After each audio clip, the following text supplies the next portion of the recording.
Yang berikutnya jenis-jenis entalpi. Jadi entalpi itu berdasarkan reaksinya terbagi menjadi beberapa, tapi yang akan dibahas di sini hanya entalpi pembentukan, entalpi pembakaran, entalpi penguraian, entalpi atomisasi, dan entalpi netralisasi. Nah, setelah ini saya akan menjelaskan bagaimana cara menuliskan persamaan termokimia dari masing-masing perubahan entalpi tersebut. Perlu diketahui, arti persamaan termokimia adalah persamaan reaksi tapi disertai dengan harga perubahan entalpi reaksi. Jadi pada keadaan standar ini artinya pada suhu 25 derajat Celcius dan tekanan 1 atm, ya.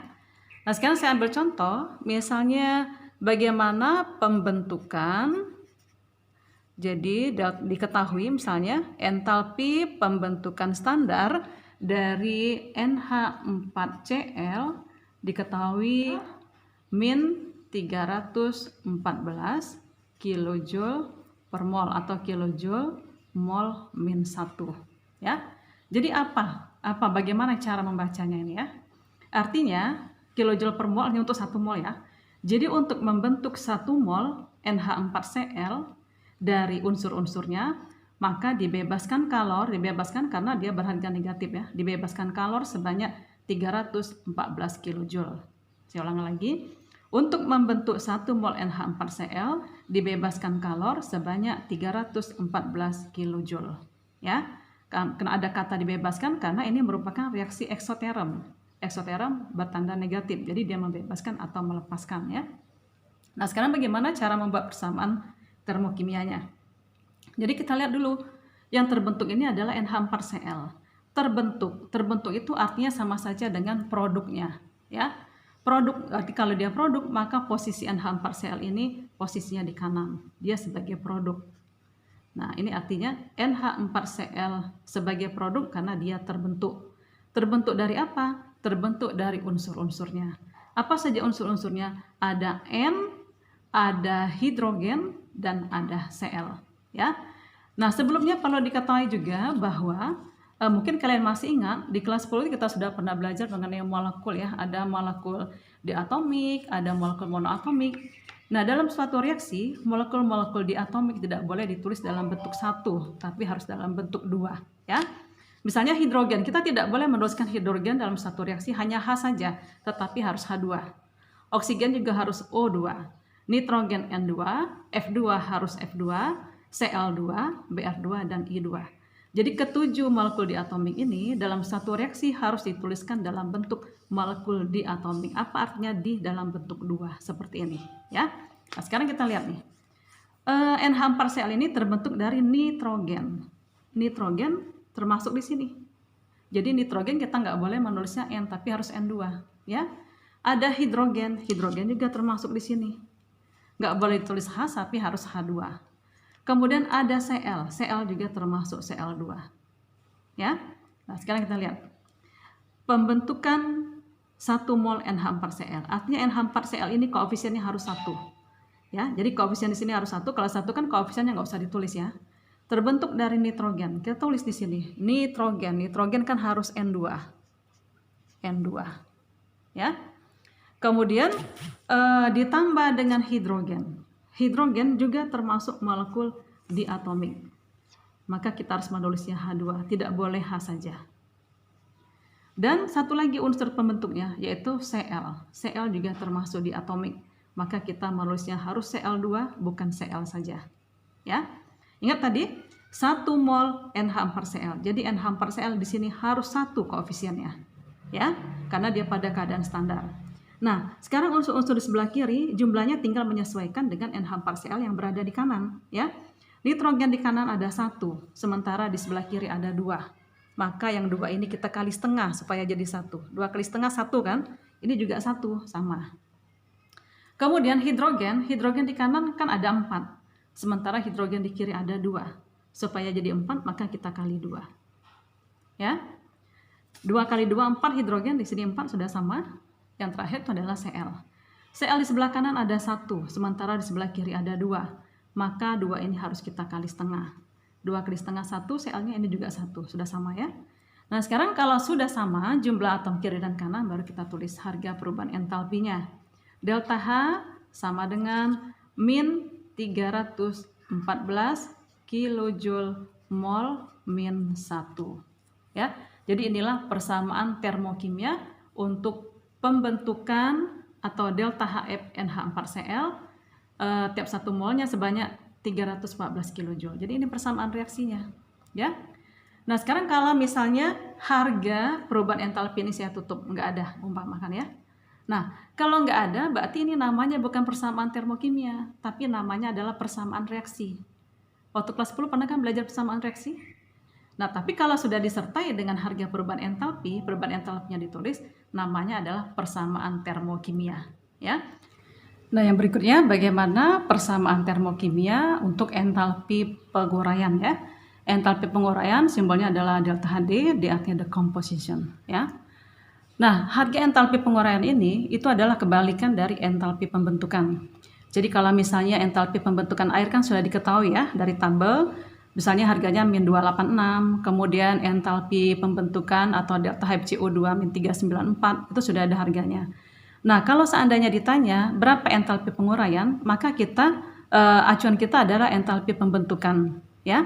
Kalau misalnya entalpi pembentukan atau delta HFH2O adalah min 286 kJ per mol, maka entalpi penguraiannya atau delta HD-nya, entalpi penguraian standar dari H2O, harganya kebalikan dari delta HF atau pembentukan. Pembentukannya min 286, maka penguraiannya adalah plus 286 kJ per mol. Dan sebaliknya, misalnya delta HF-nya positif, maka delta HD-nya adalah negatif, karena kebalikan ya. Nah, sekarang yang ditanya adalah penguraiannya. Jadi bagaimana entalpi bagaimana persamaan termokimia penguraian H2O, ya. Jadi penguraiannya sudah kita balik ya. Kalau pembentukannya min, maka penguraiannya adalah plus. Nah, kebalikan dari pembentukan, kalau pembentukan H2O posisinya harus di kanan, berarti dia terbentuk artinya dia produk. Tapi kalau ditanya penguraian, berarti H2O itu sebagai reaktan. Terurai, artinya H2O-nya terurai, H2O posisinya harus di sebelah kiri, berarti H2O terurai menjadi unsur-unsurnya, ya. Mana unsurnya? Ada unsur hidrogen dan ada unsur oksigen. Ingat tadi, H2 adalah molekul diatomik, ya. Nih. Hidrogen termasuk molekul diatomik. Jadi kita tidak boleh menulisnya H saja, tetapi harus H2. Ya. Kemudian oksigen. Oksigen juga termasuk molekul diatomik ini ya. Maka tidak boleh kita menulisnya O, tapi harus O2. Ya. Nah, kalau tadi sebagai acuan kita adalah produknya, pada pembentukan kita lihat unsur sebelah kanan ya, karena dia terbentuk. Tapi kalau penguraian, maka yang kita lihat adalah unsur sebelah kiri.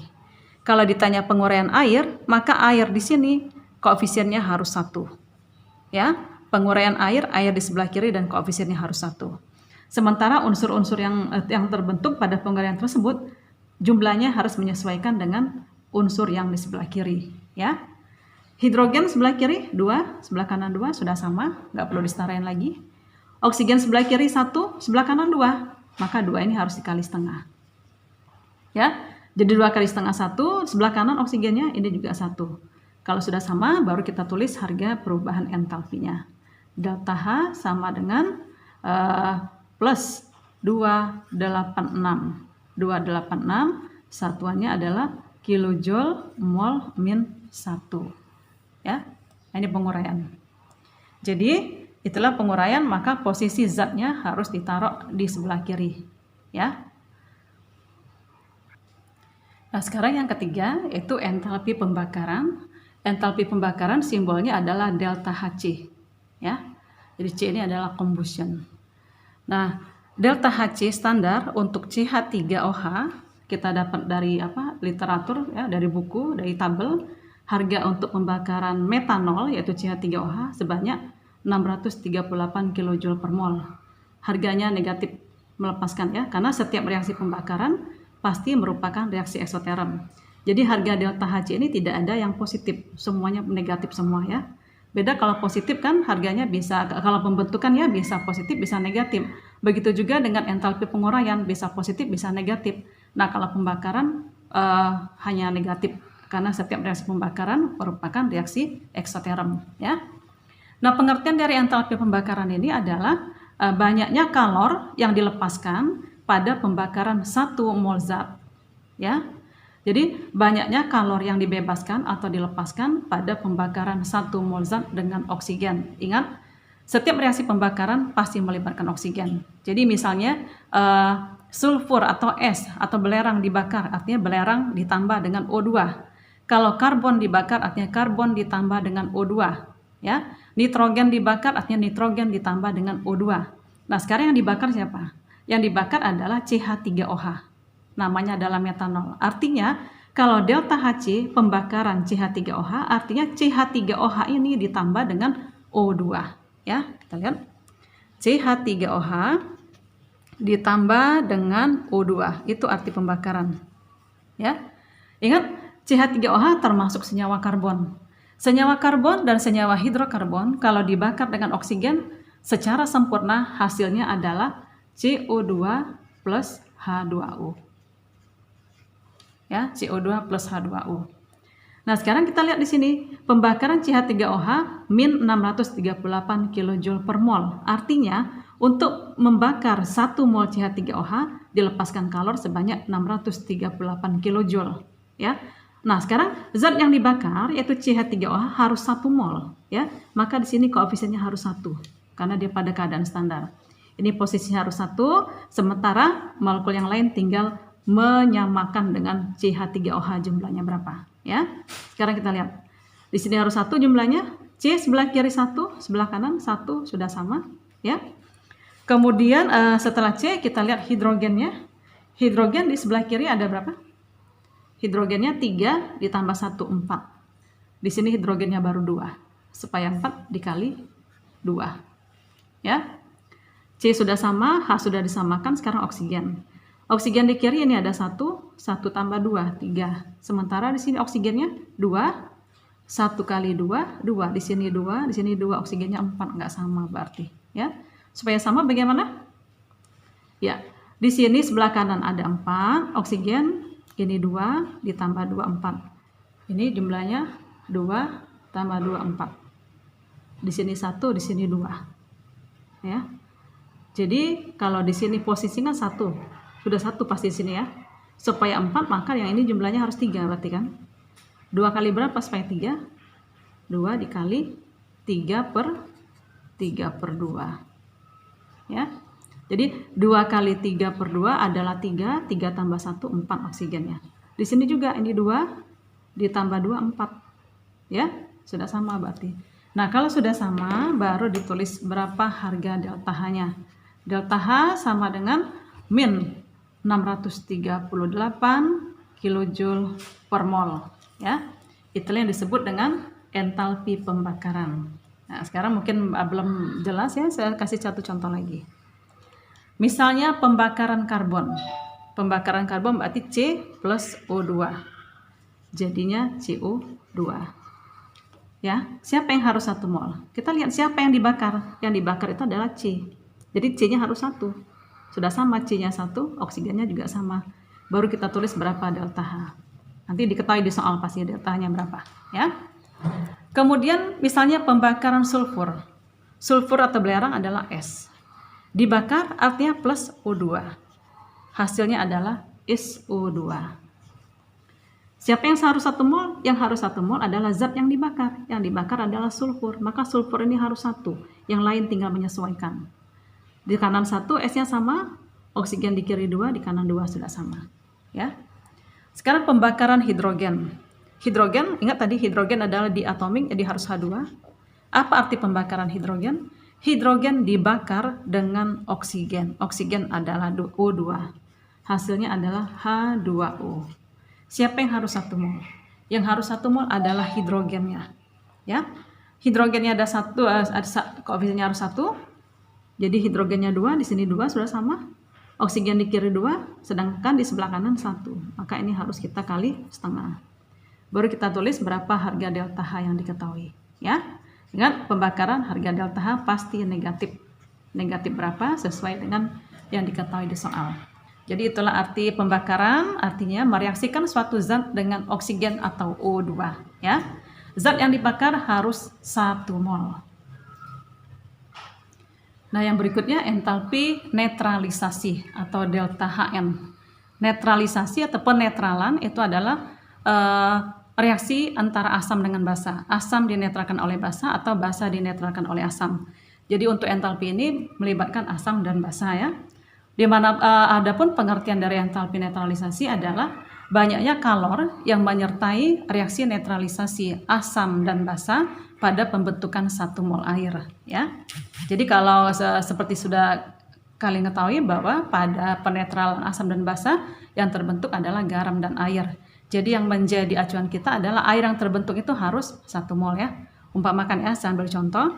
Asam misalnya sebagai asamnya asam klorida atau HCl ya. Dinetralkan oleh basa. Misalnya saya ambil contoh NaOH. Ya. Asam dan basa atau penetralan asam oleh basa ya atau sebaliknya. Jadi apa yang terbentuk? Yang terbentuk itu adalah garam ditambah dengan H2O. Ya. Nah, garam ini apa? Mungkin kalian belum belajar ya. Senyawa garam itu adalah senyawa yang terbentuk dari sisa asam dan sisa basa. Seperti yang kalian ketahui pada kelas 10, asam itu adalah H+, membawa sifat asam. Ya. Kalau asamnya H+, maka sisa asamnya adalah Cl. Kalau basa, pembawa sifat basa adalah OH, maka sisa basanya Na. Ya. Nah, apabila sisa basa berikatan dengan sisa asam, maka dia akan membentuk garam. Ya. Jadi saya buat di bawah lagi reaksinya. HCl ditambah dengan NaOH terbentuk garam. Apa garamnya? Sisa basa berikatan dengan sisa asam. Jadi NaCl plus H2O. Nah, H2O yang terbentuk di sini harus 1 mol. Jadi banyaknya kalor yang menyertai reaksi penetralan asam dan basa pada pembentukan 1 mol air. Jadi airnya harus 1 mol. Kebetulan kita setarain reaksi, yang lain hanya menyamakan jumlahnya ya. Hidrogen kiri 1 dengan 1, 2 sama 2. Cl 1, 1. Natrium 1. Ini 1, oksigen di kiri 1, kanan 1. Kebetulan sudah setara. Baru kita tulis harga delta H-nya berapa. Dalam satuan kilojoule per mol. Ya. Nah, itulah arti entalpi netralisasi. Sebenarnya masih banyak entalpi lain, ada entalpi atomisasi, kemudian ada entalpi penguapan, ya. Tapi yang saya jelaskan di sini hanya 4 saja.